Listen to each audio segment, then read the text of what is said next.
The Dutch Farmers' Protest Party is celebrating as a key election victory sees them topple the New World Order. And key protest leader in Holland, Willem Engel, is joining us. He's our special guest with a deep analysis for you.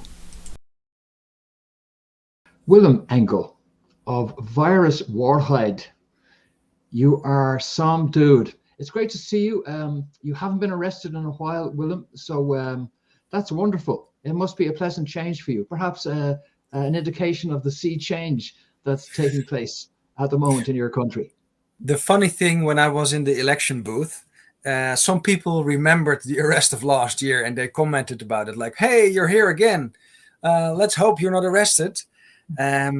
As you were referring to my latest arrest last year, it was right in front of the election booth. So it's almost 1 year ago, because after that I was arrested one more time for breaking the conditions of my bail, so to say, which were not broken, but of course it was harassment.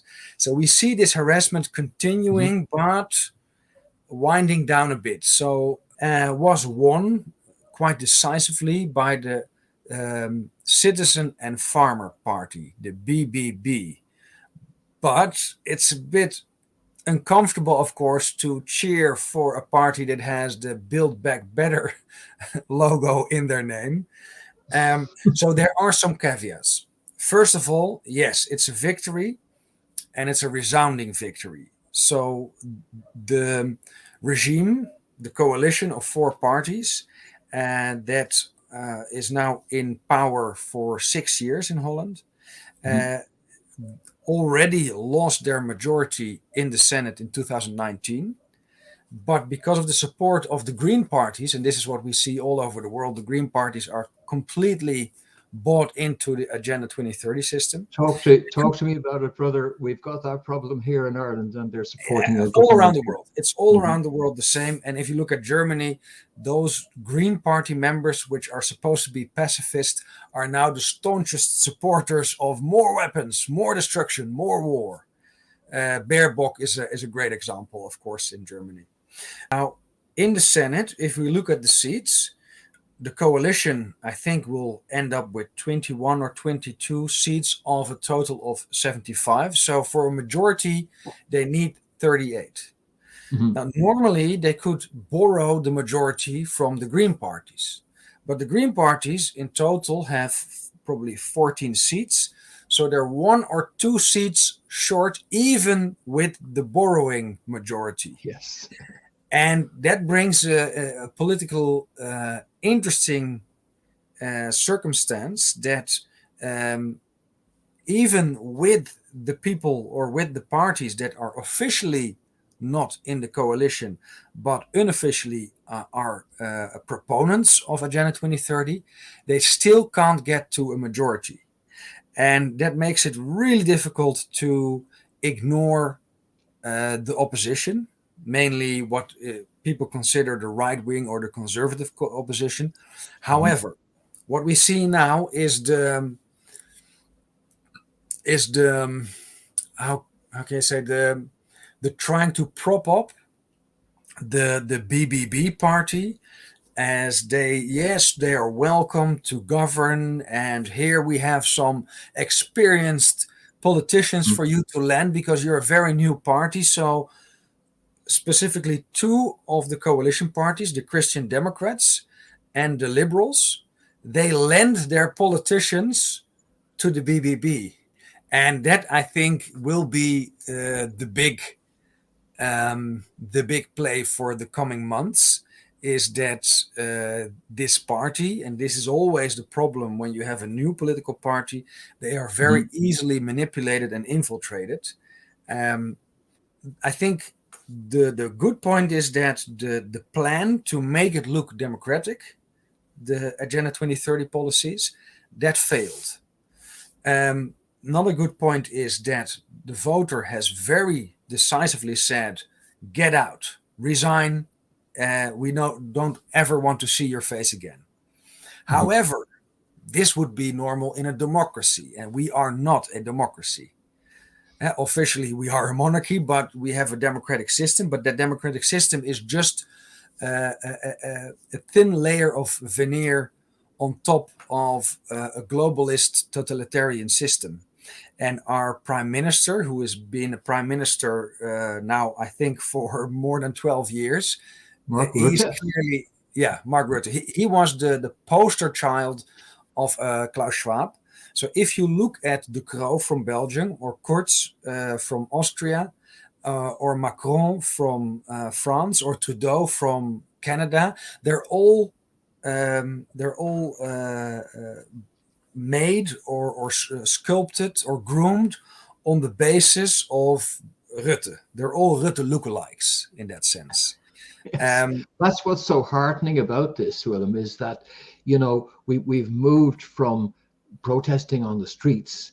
We've moved from being a sidelined, marginalized, and actually physically beaten up opposition to now you're talking about being in a position to block the agenda at a political level in somewhere that is the heartland of the New World Order, that is the genesis of this entire agenda.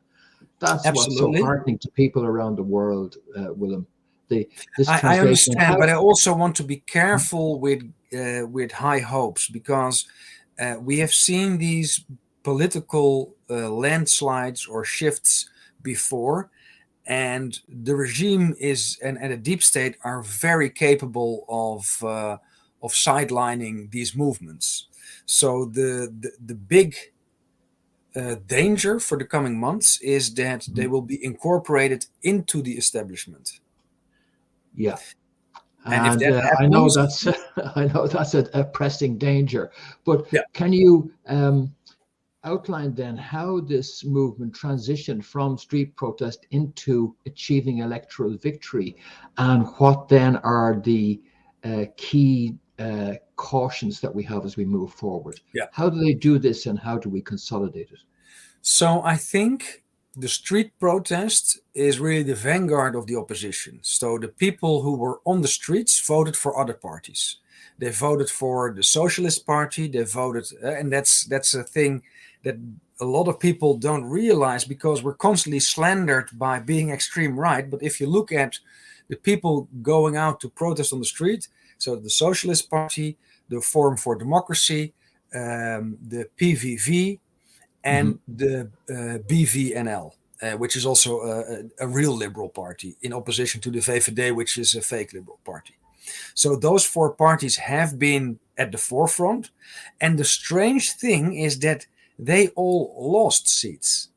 And that makes me very wary. So the people who were beaten up, their parties have lost seats in the Senate in this election.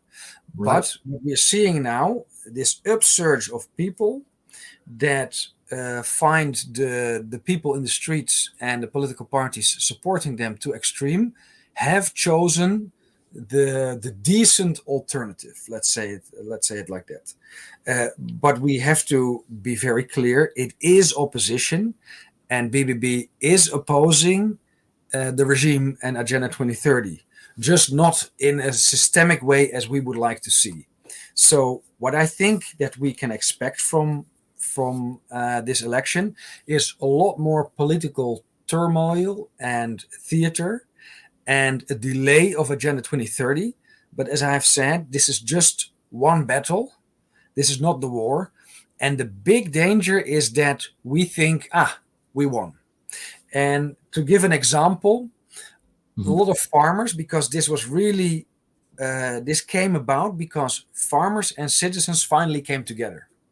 We also had protests organized together between farmers, so people from the countryside, and people from the cities. And the regime is constantly trying to play the divide and conquer tactic. And in this case, it didn't work. And I think that is where we really have made the biggest gains. And I think that is a danger, that we think, now we have some people in the Senate, they will do it for us. But we have to keep that pressure going, demonstrating, doing a lot of actions, bringing truth to power. We cannot sit still. Yeah. Well, Well, it's a lesson that was learned and demonstrated, I think, in the difficulties that the Scottish National Party, for example, is facing in Scotland, where something which was a pristine, squeaky clean, and idealistic movement, which was determined to secure independence for Scotland, has turned somehow into this corrupted structure that really is, in many ways, was worse than the establishment it displaced. So these are not trivial issues. So how do So now you're you talking connect? about Nicola Sturgeon? Yeah, Nicola Sturgeon and all of it, because Yes. it's an example of how, Yeah. whether you agree or not with the It's a policies very and good agenda. example of exactly that. Opposition Mhm. is being co-opted and being corrupted. So we have to, all the people that have voted for an opposition party cannot rest and think, now it will be okay. Now we have to keep coming together. We have to hold their feet to the fire. And that sounds strange because they are the people we elect and they will represent us, but they need the pressure from us on the other side, because the lobbyists and the big money from their side, from the regime side, is coming in droves. I'm really inspired by the achievements we've had over the last couple of years, despite incredible odds, and like you, cautious but still determined to proceed. The best of luck to you with the work you're doing in all that you're doing there, Willem, and thanks for joining us tonight. Thank you very much. Willem Engel, leader of the Dutch Virus Truth Movement. And like Willem, I'm not saying we've won, but I have been saying for some time now that we are winning. Steadily, relentlessly, unceasingly. Jacinta Ardern's gone. Nicola Sturgeon's gone. Now Mark Rutte's gone. In the heartland of the New World Order itself. It just doesn't get any better. Well, it does. It's just going to continue getting better, hopefully. And that is the beautiful truth of it on the 21st of March 2023. As spring is busting out all over. We haven't won. But with spring busting out like that, all I know is that as we grow, they go. All right, that's it for this edition of The Beautiful Truth. Do subscribe and like if you wouldn't mind, because that helps to offset the censorship and just let other people know about the beautiful truth. And that's it for this edition. I'll be back very soon with more, and I hope you'll join me for that. Thank you for your comments, and do comment on these developments, please, and let me know what you think. Are we winning? And will we win in the end against this New World Order? I'll be back soon. Thanks for joining me for The Beautiful Truth. This has been Fintan Dunn reporting. See you soon.